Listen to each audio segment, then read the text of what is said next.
সম্প্রতি একটা আলোচনা চতুর্দিকে ঘুরপাক খাচ্ছে।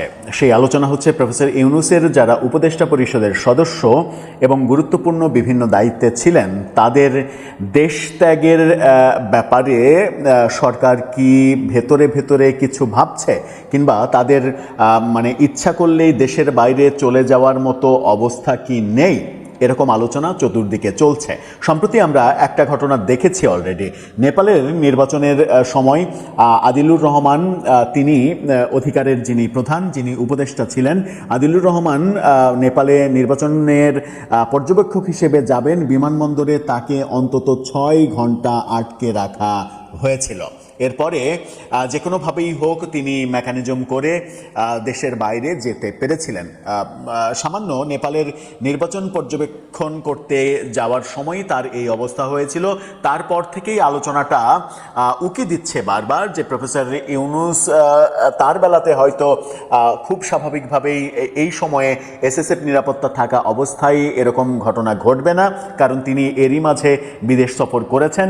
কিন্তু তার উপদেষ্টা, বিশেষ করে আসিফ নজরুল, রিজওয়ানা হাসান, এদিকে মোস্তফা সরোয়ার ফারুকী, কখনো কখনো শোনা যাচ্ছে যে ব্রিগেডিয়ার শাখাওয়াত হোসেন, কারণ ব্রিগেডিয়ার শাখাওয়াতের নামে আবার এরকম অভিযোগও রয়েছে 1/11-এর সময় তিনি নির্বাচন কমিশনের অন্যতম একটা নীতি নির্ধারণী দায়িত্বে ছিলেন। নির্বাচন কমিশনার হয়ে, প্রধান নির্বাচন কমিশনার না হয়েও তিনি নানা ধরনের কলকাঠি নেড়েছেন। বিএনপি ভাঙার যে প্ল্যান, সেই প্ল্যানের সঙ্গে তাকে অনেকে জড়িত করার চেষ্টা করে। সেই কারণে তার ওপরে বর্তমান সরকারের খুব একটা সুদৃষ্টি নেই, এই আলোচনা চতুর্দিকে আমরা শুনছি। সত্যি কি সরকার এই ধরনের আলোচনা ভেতরে ভেতরে করছে যে উপদেষ্টাদের কাউকে বিদেশে যেতে দেওয়া হবে না, যখন তাদের নামে বিস্তর দুর্নীতির খবর আসছে, দুদকে অভিযোগ জমা হচ্ছে, আদালতে মামলা হচ্ছে, রিট হচ্ছে?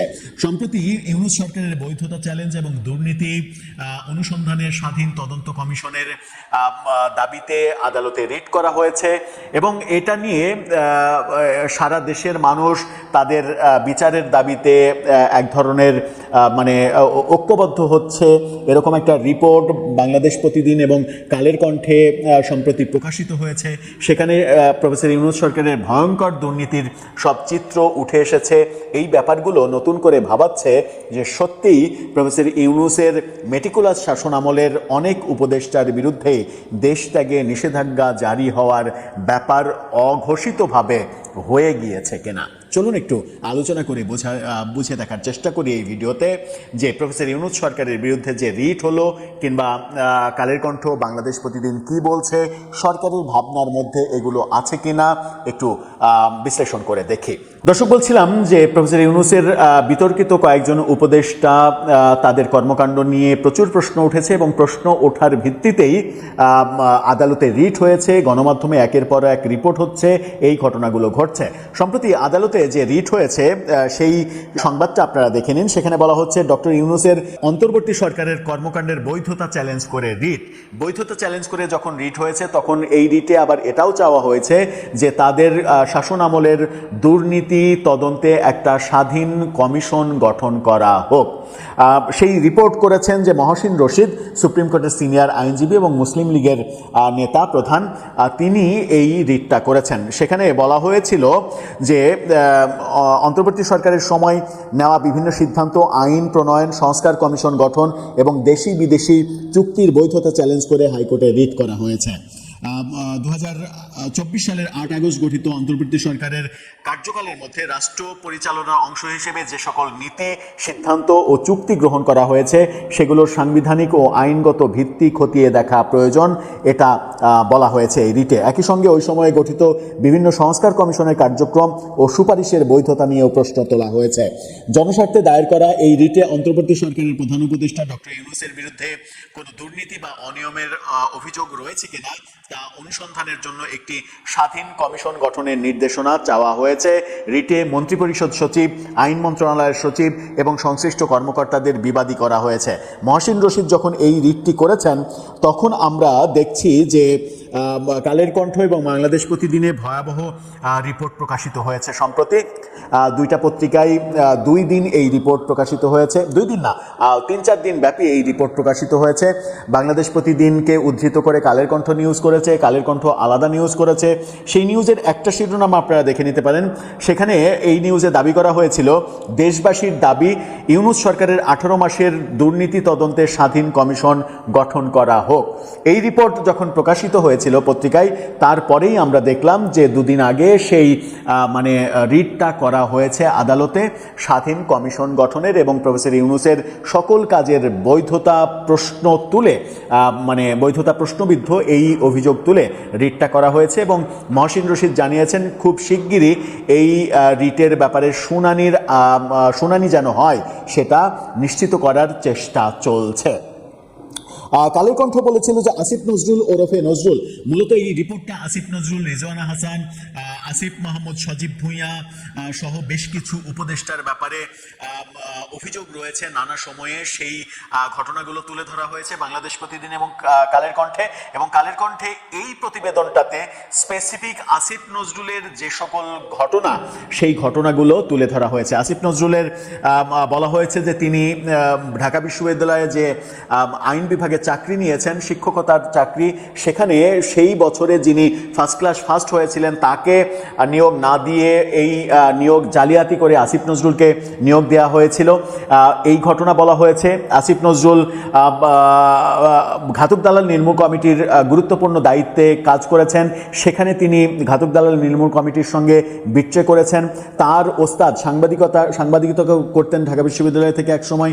সাংবাদিকতায় তার অন্যতম বড় ওস্তাদ হচ্ছে শাহরিয়ার কবিরকে তিনি আইন উপদেষ্টা থাকাকালীন এই বয়োবৃদ্ধ মানুষকে তিনি জেলে রেখেছেন, এরকম অভিযোগ রয়েছে। শাহরিয়ার কবিরকে দিয়ে তিনি বিচিত্রাতে চাকরি নিয়েছেন, এরকম অভিযোগ উঠেছে। তারপরে এই ব্যাপারগুলো তিনি এই রিপোর্টে বলা হচ্ছে যে যখন যাকে প্রয়োজন তাকে সেইভাবে ব্যবহার করেছেন, এবং ব্যবহার করে পরবর্তীতে সুযোগ সুবিধা অনুযায়ী সেখানে পোল্টি দিয়েছেন। একটা সময় আওয়ামী লীগের পক্ষে নানা ধরনের ন্যারেটিভ তৈরি করেছেন, কারাগারের রোজনামচা, অসমাপ্ত আত্মজীবনী বঙ্গবন্ধুর, সেগুলো পড়ে শেখ হাসিনার ভূয়সী প্রশংসা করে মুখে ফেনা তুলেছেন টকশোতে।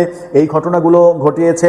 এবং পরবর্তীতে সুযোগ বুঝে বিএনপি যখন এখন ক্ষমতায় এসেছে তখন খালেদা জিয়ার স্তুতিগাথা গাইছেন, অর্থাৎ তিনি সব সময় সুযোগ সন্ধানী।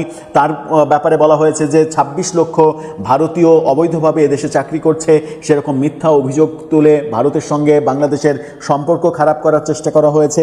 তার বিরুদ্ধে অভিযোগ রয়েছে যে তিনি আইন উপদেষ্টা থাকাকালীন তার অধীনে মন্ত্রণালয়ে হাজার হাজার কোটি টাকার দুর্নীতি করেছেন। বিভিন্ন সেক্টরে এই দুর্নীতি, পদায়ন, বাণিজ্য, চাকরি থেকে বরখাস্ত করা, নতুন চাকরি, সাব রেজিস্ট্রি অফিস সহ বিভিন্ন জায়গায় এই ঘটনাগুলো ঘটানো হয়েছে। একজন স্পেসিফিক সাব রেজিস্ট্রি অফিসের কর্মকর্তার উদাহরণ এখানে এসেছে যে তাকে কিভাবে কয়েকদিনের ব্যবধানে 3 থেকে 4 একজন নারীকে কিভাবে বদলির পর বদলি করে হেনস্থা করা হয়েছে তার কথা না শোনার কারণে। এরকম ভয়ঙ্কর সব তথ্য এই রিপোর্টে তুলে ধরে বলা হয়েছে যে প্রফেসর ইউনূস সরকারের আমলে যে ঘটনাগুলো ঘটেছে এবং উপদেষ্টাদের বিরুদ্ধে আসিফ নজরুল, রিজওয়ানা হাসান, আসিফ মাহমুদ, সজীব ভুঁইয়া, আদিলুর রহমান, এই উপদেষ্টা প্রফেসর ইউনূসের বিশেষ সহকারী ফয়েজ আহমেদ তৈয়ব, প্রফেসর ইউনূসের প্রেস সচিব শফিকুল আলম, তিনি একজন দুর্নীতিবাজের শত শত কোটি টাকার দুর্নীতির ব্যাপার সুরাহা করে তাকে দিয়ে একটা নতুন পত্রিকা চালু করিয়েছেন, এবং সেই পত্রিকায় সরকারের চাকরি যাওয়ার সাথে সাথে নিজেকে সম্পাদক হিসেবে আবির্ভূত করিয়েছেন নিজেকে। এই ব্যাপারগুলো উঠে এসেছে নানাভাবে গণমাধ্যমে, এবং এই ব্যাপারগুলো তুলে ধরেই এই পত্রিকাগুলো দাবি করেছিল, এ মাসের শুরু থেকে এই রিপোর্টগুলো হচ্ছিল এবং দাবি করা হচ্ছিল যে দেশবাসীর দাবি ইউনূস সরকারের 18 মাসের দুর্নীতি তদন্তে স্বাধীন কমিশন হওয়া। এবং তারই পরিপ্রেক্ষিতে আমরা পরবর্তীতে দেখলাম যে অ্যাডভোকেট মহসিন রশিদ তিনি হাইকোর্টে রিট করলেন স্বাধীন তদন্ত কমিশন গঠন করার জন্য, এই দুর্নীতি তদন্তের জন্য। রিট যখন করা হলো তখন চতুর্দিকে আলোচনা ছড়িয়ে গেছে এবং আলোচনা ছড়িয়ে দেওয়া হচ্ছে, বিশেষ করে আদিলুর রহমানের বিমানবন্দরে আটকে দেওয়ার যে ঘটনাটা, বেশ কয়েক ঘন্টা আটকে থাকার ঘটনাটাকে কেন্দ্র করে আলোচনা হচ্ছে যে সরকার ভেতরে ভেতরে বেশ কিছু উপদেষ্টা তারা যেন বিদেশে যেতে নির্বিঘ্নে না পারেন সেই ব্যাপারে ভাবনা চিন্তা শুরু করেছে। আমি জানি না সরকারের ভেতরে এরকম ভাবনা চিন্তা হচ্ছে কিনা, তবে এই উপদেষ্টারা যে বড় ধরনের বিপাকে পড়েছেন এবং তারা যে খুব একটা স্বাচ্ছন্দ্যে নেই, এটা বিভিন্ন ধরনের এই খবরাখবরে এগুলো বোঝা যাচ্ছে। মানে আসিফ নজরুলের এই ব্যাপারে একটা ব্যাপার নতুন করে মনে পড়লো, সেটা হচ্ছে যে তার যে ব্যক্তিগত জীবন, তিনি আগে একটা বিয়ে করেছিলেন, সেখান থেকে তিনি আওয়ামী লীগের আমলে আওয়ামী লীগ হয়ে যাওয়ার জন্য তিনি আওয়ামী লীগের খুবই ঘনিষ্ঠ রোকেয়া প্রাচীকে বিয়ে করলেন। তারপরে রোকেয়া প্রাচীকে বিয়ে করার পরে বিএনপি যখন ক্ষমতায় আসলো তখন রোকেয়া প্রাচীকে বাদ দিয়ে দিলেন।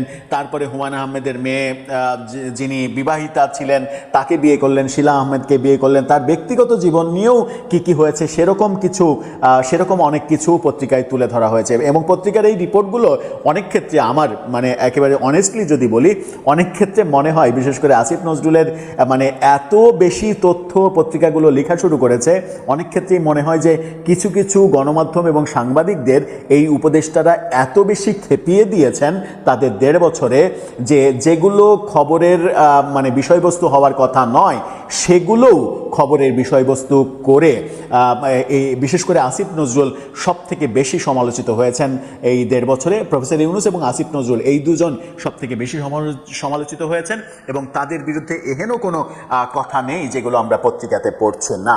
কিন্তু প্রশ্ন ওইটাই যে আসিফ নজরুল কিংবা রিজওয়ানা হাসান কিংবা ব্রিগেডিয়ার শাখাওয়াত কিংবা আসিফ মাহমুদ সজীব ভুঁইয়া, যেমন আসিফ মাহমুদ সজীব ভুঁইয়ার যে PS মোয়াজ্জেম, তাকে কিন্তু আবারও দেশ থেকে নিষেধাজ্ঞা জারি করা হয়েছে।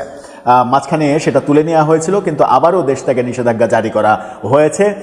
যে মোয়াজ্জেম কিনা আসিফ মাহমুদ সজীব ভুঁইয়ার দুর্নীতির অন্যতম বড় হ্যান্ডস হিসেবে কাজ করেছেন বলে অনেকেই ওই 1.5 বছরে কিংবা এখনও অভিযোগ করার চেষ্টা করেন, যদিও এখনও কোনো অভিযোগ প্রমাণিত নয়। দুদকে একগাদা অভিযোগ জমা হয়েছে, এই তথ্যগুলো শুধু আমরা জানি। ভেতরে ভেতরে কি হচ্ছে আসলে, দর্শক আপনার কাছে কি মনে হয়? ক্ষমতা এমন একটা জিনিস যে ক্ষমতায় থাকা অবস্থায় মানুষ ভুলে যায় হিতাহিত জ্ঞান।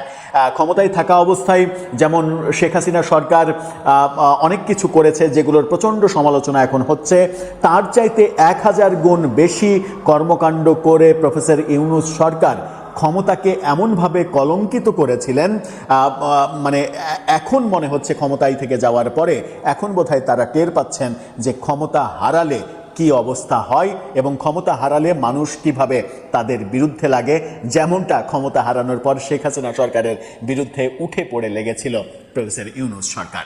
দর্শক আপনার মতামত এই ব্যাপারে জানিয়ে লিখতে পারেন আমাদের কমেন্ট বক্স।